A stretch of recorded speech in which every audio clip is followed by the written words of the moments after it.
like I've had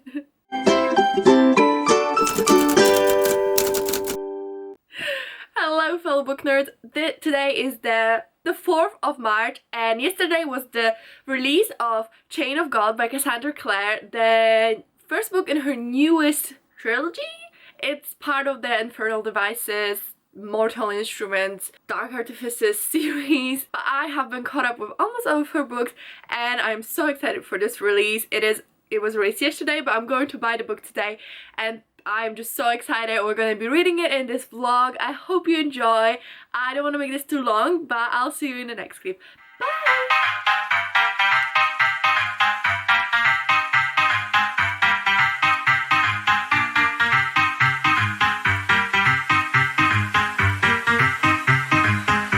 Ladies and gentlemen.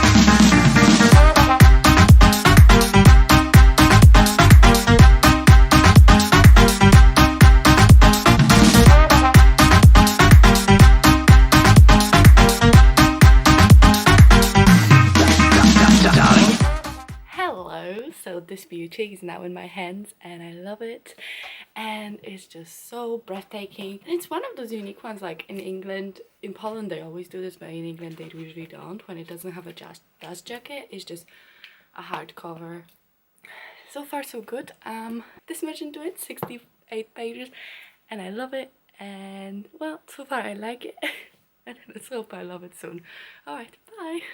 Hello, so I am basically finished with Chain of Gold. I am like 30 pages from finishing, but I have to go soon and I don't know when I'm gonna be able to check in, so I just wanted to chat a little bit. This turned less into a vlog and hopefully more into a book talk, but let's get into it. So Chain of Gold is kind of a retelling of Great Expectations, but I've never read Great Expectations, but to me it seems like the only part that's quite similar is the fact that there's a character in this instance, Cordelia, who moves to the big city to kind of get their name known from like a small country town. From what I understand, there's a burning, and I think there's a burning in the book, so I don't know, something burns. I have loved the Infernal Devices series. I've loved the first two books of the Infernal Artifices, but I did not like Queen of Air and Darkness. I thought I maybe grew out of Cassie's writing because it is aimed at a younger audience. But I must say I really enjoyed this much more than I expected. I'm glad that I'm not disappointed. Cassie just has this very addicting writing that just you cannot let go. I basically read all of it yesterday. It is a very, very long book. I think it's about 600 pages long, which is just a bit excessive. I feel like there's a lot of stuff that, yeah, it's good for characterization and stuff like that, but a lot of the time maybe you could take out some stuff and just make it a bit shorter. They're very long. There's also a lot of characters in this book, so we follow descendants of Infernal Devices characters, and there's just everyone's by now paired up with another house, and my mind's kind of blown. I'm just thinking about the inbreeding. Everyone has some kind of relation to someone else's family, and all the families just merge because it's such a small pool, and if you don't take a mundanes, then it's basically the issue of who you're gonna marry, so you end up marrying like your second cousins or whatever. It's a bit strange. And because we follow all of those children, because at least one couple usually has 2-3 children, there's so many characters in this, and I was so confused for most of the time. I felt like I had no clue who was who. It just felt like I knew who James was, I kind of knew who Matthew was, I knew who Cordelia was, I knew who Lucy was, and the rest was just kind of one big character. I think I was like good 200 pages in when I could confidently be like, this character is this person. I still don't know who's children. I don't remember. That's one complaint. I feel like the characters, there were too many. A lot of them just had like one, they kind of mentioned book like they had the one thing. One is inventor, one is like the sweet guy, one is the moody drunk, and one is Woa, and it's just a bit cartoonish in that sense, so the characters really perplexed me. I just didn't know who was who. I heard Charles was Christopher for the longest time, and everyone's someone's sibling, everyone's someone's cousin. The plot itself was quite engaging, although it's mostly love drama, which I think we expect from Cassie. But yeah, a lot of it was just, will they, won't they, who's with whom, who's just like in love with this person, who's in love with this person. There's like 50 relationships in this, and I felt that took the main part of the story, as in like there was a plot and I thought it was interesting. It was kind of like a mystery, but it definitely wasn't the focus of the story, because the focus of the story is all the love stories. So if you're into that, I think you enjoy it. But if you're more into like plot and then romance as kind of the background, I really don't think that it's for you.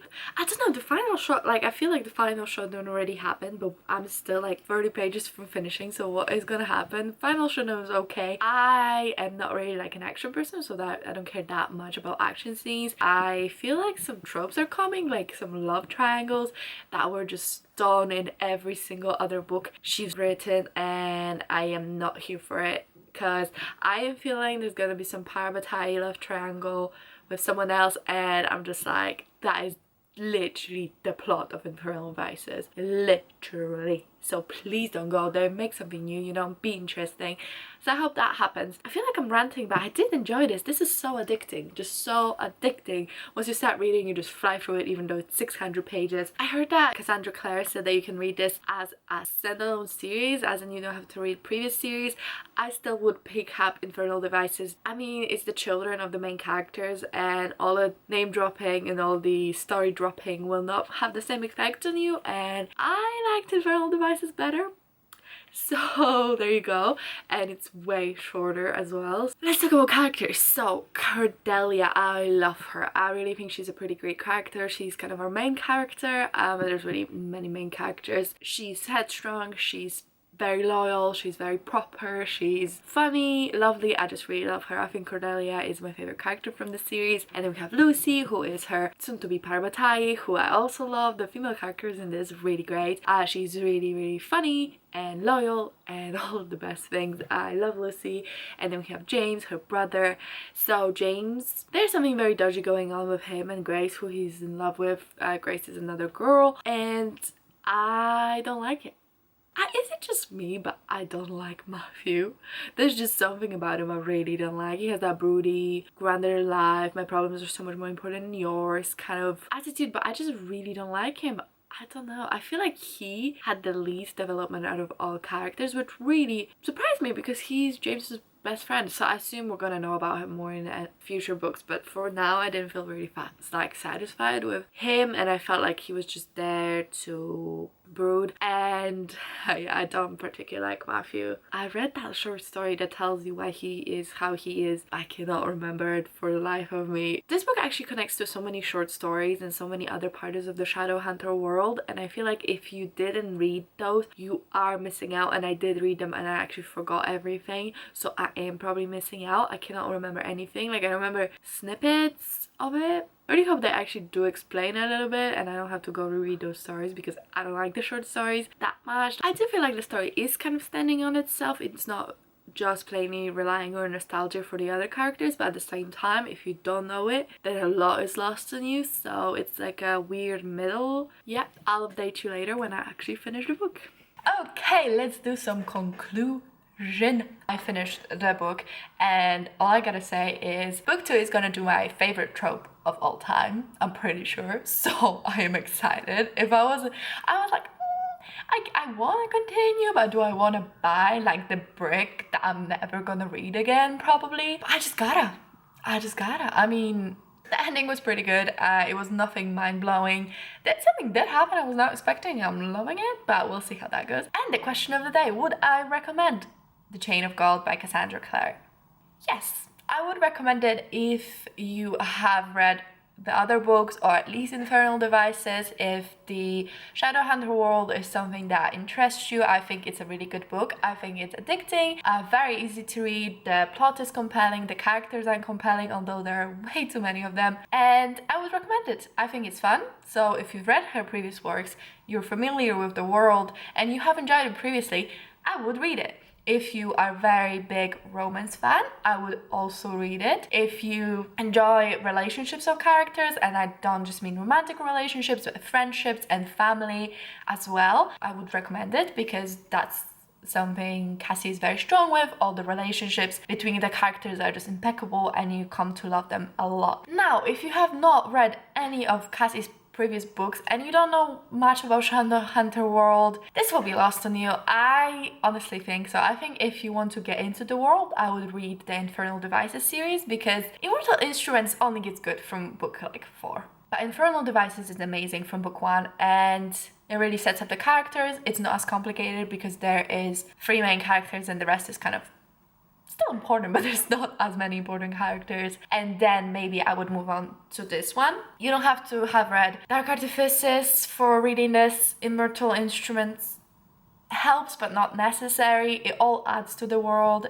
For the novellas, you don't have to read them, but you for sure will be more in the known because there's so much. This world is so vast. So if you've never read any of them, I would not be starting with this one.